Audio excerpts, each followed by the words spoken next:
And welcome back. Long time no see. I'm once again joined by another guest here on the Community Lounge on Adobe Live. And my guest for the next 25 minutes is Tony Harmer. Hey, Tony. Hey, how you doing? How you doing, Max people? Yes. Excitamundo. And Tony, Groovy. This is your first Max, right? I've done a few. I think it's my 8th, I think. Wow. So, which is 8th or something like that. Yeah. Yep, there we go. Right. Shall we get amongst it, good sir? Yes, but before we get started, just two things. First of all, this is a live stream, unless you're watching the replay. So join us over on max.adobe.com or on behance.net/Adobe Live or in the YouTube chat. I will be monitoring all 3 chats and forwarding your questions to Tony while he tries to demonstrate some features. And This isn't the only stream for today. More on that later. But now let's jump into the main topic. What would you like to show today, Tony? Right, I am going to start off in Premiere, and you might notice the eagle-eyed amongst you that I am using the public beta version because Jason showed in the keynote yesterday something from the public beta, and those are the things that kind of bubble underneath. They're not quite in the cut for the release yesterday, but you know they're going to be happening soon. So I thought we might as well take a look at some of those because they're super exciting. And to save me chopping and changing between versions, I've stuck myself well and truly in the beta here, Premiere Pro version 22. And you'll notice, okay, that all of the video apps now have the version number 22. So they've got a unified thing so everybody knows where they are. So you're not going, is it After Effects la la la version and Premiere Pro version la la la. It makes it nice and easy. I'm in Premiere Pro 22. I'm in After Effects 22. Easy, right? No confusion to be had. Right. Okay. So then a few things that are changed here. I'm going to go through them in kind of a reverse order, but you're going to notice to begin with that my workspace here looks a little bit different. Now, this isn't in the shipping version yesterday. This is something slightly different. So there's a whole new import and export experience, which we're going to look at in just a little while. And I'm going to start with something that actually dropped just a little while ago, but has a significant improvement on the way. And that's the text to speech, or speech to text rather, that we've got in the captioning workflow. So I'm going to switch out to my captions workspace, and I'm actually going to change sequences just here. I have, in fact, if I go back to edit just for 1 second, because it's using, of course, the currently active sequence, I've got something here, just an intro segment from one of my YouTube videos that I'm using for this. Ideally, I'd have used a multi-speaker, but I didn't have anything really hand to hand. So I'm going to switch to the captions workflow. Okay, this is a big deal, right? Captions are really, really important. Huge number of people can't access audio, right, when they're watching content for many, many reasons. So it's really, really big deal, and normally third-party applications to do this.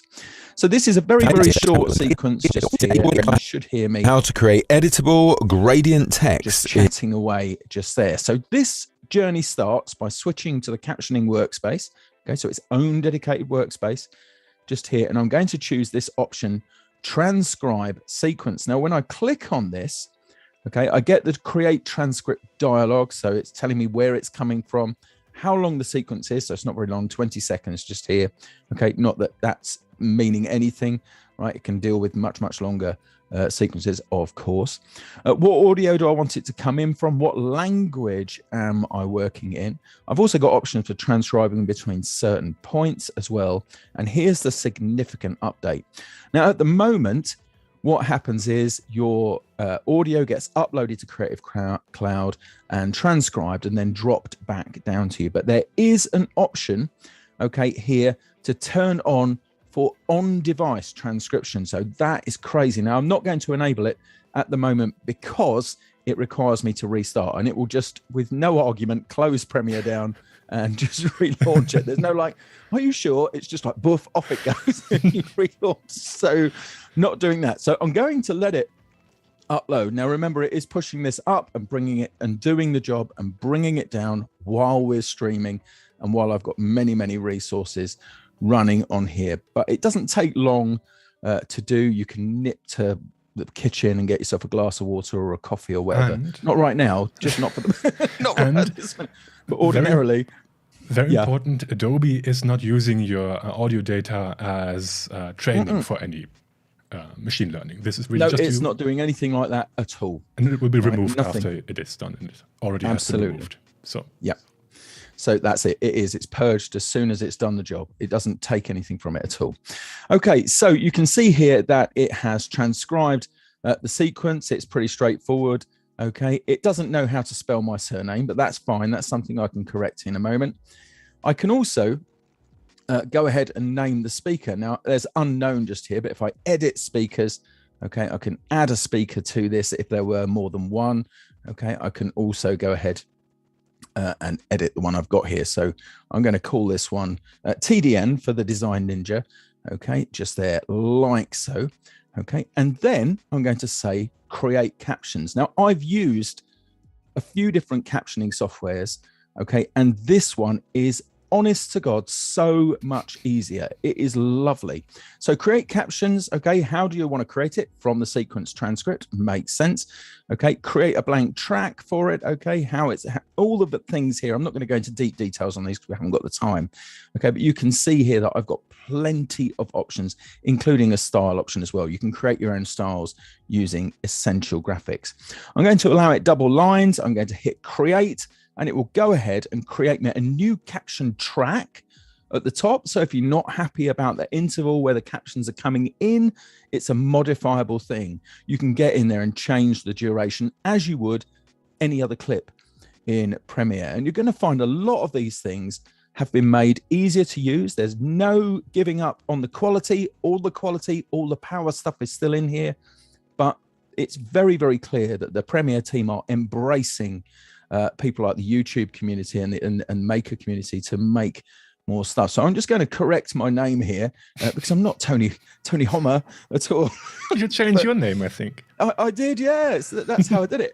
Right, okay, and you can see, so I have all of these different things. You can see the subtitles going on underneath. Now, as I said, I can go into Essential Graphics, okay, and change things if I want to change them, right? But for now, I'm kind of fine with doing that. So I'm just going to play this through. Like I said, it's only 20 seconds. You can watch the captions coming up underneath. And I now regret putting the drop shadow on that I did earlier. Just if you want to find out how to create editable gradient text in Illustrator and also find out why it works the way it does, you're in the right place. And that's here in the Work Smarter Not Harder dojo with me, Tony Harmer, aka the Design Ninja. Look at that. Really good. Wow. Really quick.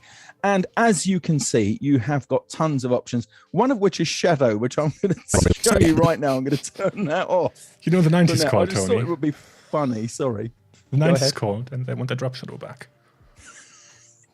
They did.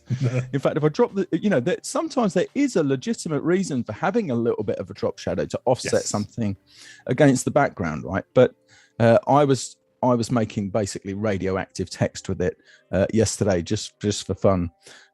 So, you can see I can change the color, plenty of options to play with, right? So that's the new and improved captioning experience here inside of Premiere. Really very cool. And yes, Gary, we do read the chat, but we don't have time to answer all the questions. So if we have some time at the end, we will make sure to go back. Right. Yes. It's not like regular live where we have like all the time in the world or an hour to chat. We've got 25 minutes. Tons there of will stuff. Be a Q&A coming soon, and it'll be live, by the way. Yes. An hour long. Yes. Okay, so I'm going to switch my workspace back to the editing workspace just here. Okay, and I'm going to actually go to my other sequence. So I made this sequence on purpose, okay, to freak Joe Allen out. I thought Joe's going to sit around and watch this after he is. He is indeed just watching. Yeah, so I'm just throwing all the stuff up on there. By the way, I rated your session, Joe, and I said it was very satisfactory and excellent. You exceeded my expectations. Anyway, right, moving on. So you can see this sequence here. It is somewhat littered, right? I've dropped in, so of course, a number of different clips. I didn't even bother putting in loads of audio on the bottom there. I thought this would freak Joe out enough from here, but it's not super tidy. Yeah, I've got some adjustment layers in here. I've got some things from Essential Graphics. Okay, so all of these different overlays that I have here, which for some reason aren't showing up, worrying. Okay, but anyway, let's just try that out and see. There we go. Right, and made up names and all of that good stuff. Anyway, back to the main thing. Very, very untidy. And I'd like to tidy it up. All I need to do now is to right click, okay, in the timeline, or go to the sequence menu, actually, is a better way of doing it, and pop down to this option here, simplify sequence. And this is in the build that dropped yesterday, right? So you have this straight away. So simplify sequence. What do I want to call it? It's going to take on the name here of the sequence and append it with simplified just there. You can close vertical gaps on video tracks. You can flatten multi-camera clips, super useful if you're doing that stuff, you know, 1, 2, 3, moving through camera views and whatever. And you can see here the options to remove things such as muted or disabled tracks, all of those things. So you can do that. And you can also specify which sequence markers to get rid of. So I choose simplify. Boom. Suddenly, Joe, his heart rate has dropped down below 140 beats a minute. He said, go to your room and tidy it. There you go. Did that now. The sweat is stopping. But look at that.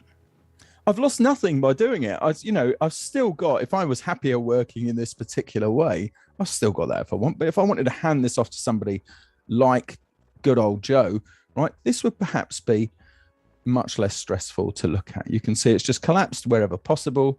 Right, brought all of those things together nicely. I really, really do like that. But having said that, I'm not going to work with it anymore. I'm going to stick with the one I've got just here.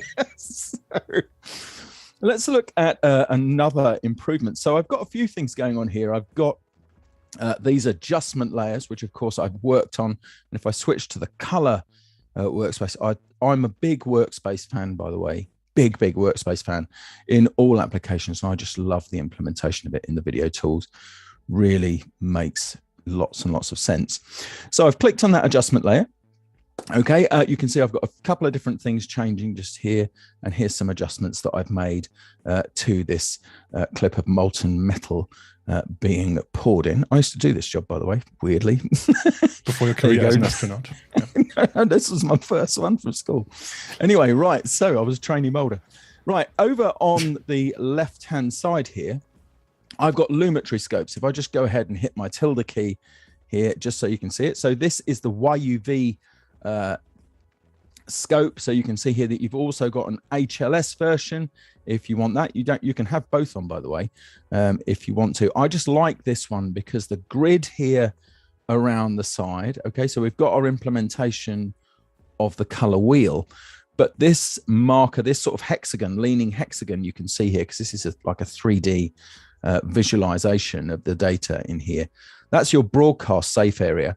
Okay, and the area on the outside, that's your sort of max saturation area. And this line that you can see diagonally coming in here, this is the line into which all skin tones fall. No matter where you come from in the world, all skin tones fall in to the range around that line. They just do. It's a balance of those colors to make all of our lovely variations.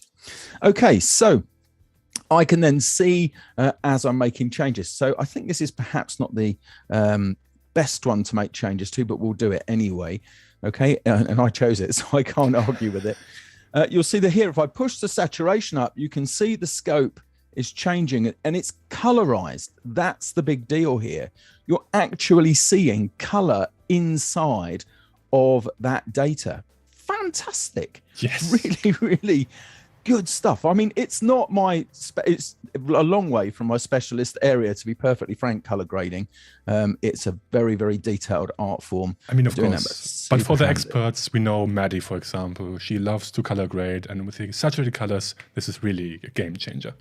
Maddie pushes the hexagon. It's hexagon does not exist for Maddie. By the way, and here's another thing. If you want to zoom in on that, you can double click on it. Okay, and you get a 200% zoom of it, so you can see more accurately what's going on. There's not a great deal here in terms of color. There's sort of red and orange essentially, right? But I'm sure you get the idea. I do have an adjustment layer just a bit further on, just in this region here, which is basically just a colorization. there. And I did think I had another one, but I haven't got one to hand. So you can see that as I change things in here, right, if I move these around, you can see that that line is moving more, okay, towards the kind of skin tones there. In fact, I'm pretty much on that, and that is reflected, okay, in there. Now, there's tons of ways to edit your color inside the Lumetri color panel that aren't for today, right? But that's the main thing, is that there's a new colorized vector scope. There's also, by the way, while I'm on with this, let me just right click here and choose the histogram. There's an improved histogram and a whole bunch of other color management additions. So for HEVC, H.264, and this one, the Sony XAVC-L HDR, color management and playback improvements, all of those things. Amazing. There we are. Now, you may have heard that Adobe acquired a little while ago Frame.io, a very, very popular tool for people working on video projects collaboratively, okay, and a way to present video to stakeholders so they can comment on it and you can get the comments back. I've got Frame.io here. If I just go back to my edit workspace, so it does require a separate login just at the current time.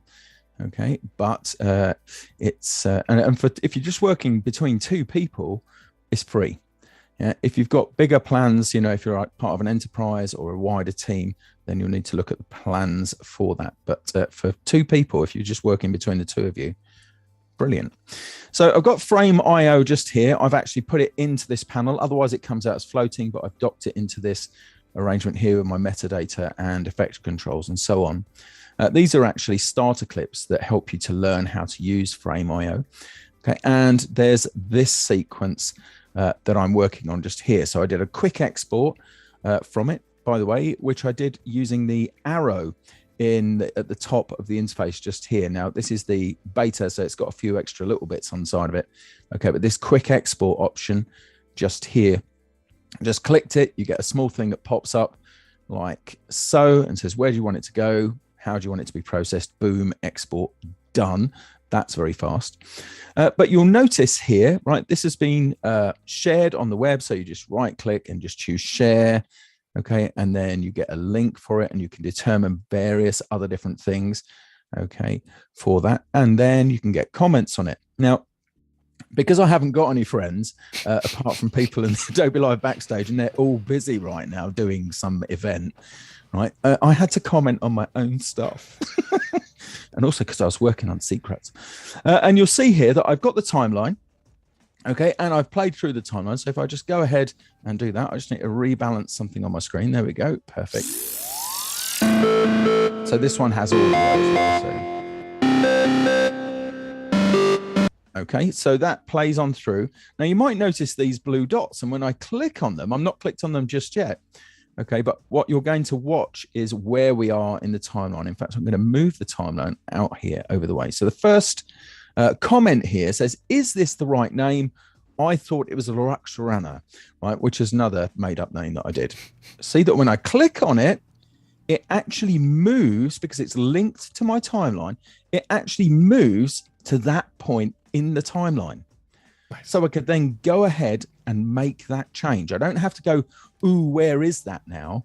Yeah, it just takes me there and I can work on it. Super good. And we use this in my other job as a LinkedIn author as well. LinkedIn use Frame.io as well a lot. And here's another one. So if I just click on this one, another comment by me. Okay, can we mask this dude out? And you can see here I've got a rectangle around said dude, and there he is. So to give me an option to, can I do anything with that? It's kind of content aware, fill him away or her. Not entirely sure. Okay, difficult to tell when you're dressed for a blast furnace after all. So there we are with that. Let's have a quick look at the new exciting things. Okay, in the terms of the import and export experience. So I've got an import tab up here. So I've got home, import, edit, export. Look at this for an experience for bringing media in. Yeah, this is kind of developed along the lines of what happens in Premiere Rush. Very, very similar. Of course, although you don't have to bop between all different things to do it, it's here, super good. What I'm going to do is I'm actually going to go to my desktop here, and I've got a folder for first takes. Okay, and I think I am going to actually, that's not the right folder. Where are I just quickly wanted to mention that this is indeed a beta feature. The other ones Tony just showed, they are not. You can already test them out, but because we don't know what switch versions on stream, we just use beta. But this is a beta feature. This is a beta feature, but this is likely, you know, to be handy soon. In fact, you know what? I'm going to just go with the sample media just here.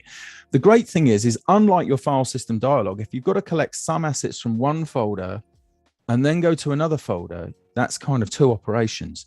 Here, it doesn't care. Yeah, and I can click things and have them loaded into a sequence. So let's just say I wanted to start off with, let's have this aerial shot here. I think I'm going to move through to this temple aerial shot. And then I think I'm going to come down to this pan around just here. Okay. And then to... You're going to move quickly, Tony. Only 4 minutes left. What? Yeah. Young people playing football. Come on. Oh, my word. And you can see I've got a sequence built just there. I'm going to go to the export sequence here, or the export experience. Very, very, very different. I'm going to dive into After Effects super quickly. Okay. Notice that when I'm working on this particular comp, if I just leave this alone for 5 seconds, watch the render bar just here. You'll start to see it growing outwards from the render. And this is the new speculative preview that it will start building for me. And of course, it's just now not doing it for no good reason. And additionally, there's a new option in the columns when you've got your modes on, okay, for render time. And it will actually work out, okay, for you, how long or how heavy a particular thing is going to be to render in the timeline. And you'll see that expressed in milliseconds. Not entirely sure why that's not showing right now, but then again, I'm not using maybe you have to a make a synchronized change version just here. It's quite possible I do, because it's already there in memory. So here we are. I'll just make a very, very short difference. There we go, like so. But then it would actually start giving me a read just there, telling me there you go, which of my layers are the ones that are heavy, and this one's got CC Mercury on it, and there you go. But that's it. Oh man, you're making that's gone really quick. Very happy, right? Yes. Okay, there we go. Speculative preview. Speculative previews, and multi-frame rendering. That's the other thing. Multi-frame rendering, so you're getting faster previews. Also, one last thing. I know I can shoehorn this in, Tim, because I've got like 2 minutes. If I go, and I'm going to do this with export and render, so I'm going to actually render out here, add to render queue, right? Now, I can, of course, send over to AME if I want to, or I can render directly, but it's this checkbox down at the bottom, notify me when the queue completes. So if I just start that rendering now, you'll see a slightly different experience here. I'm getting lots more data and a preview that shows it's working.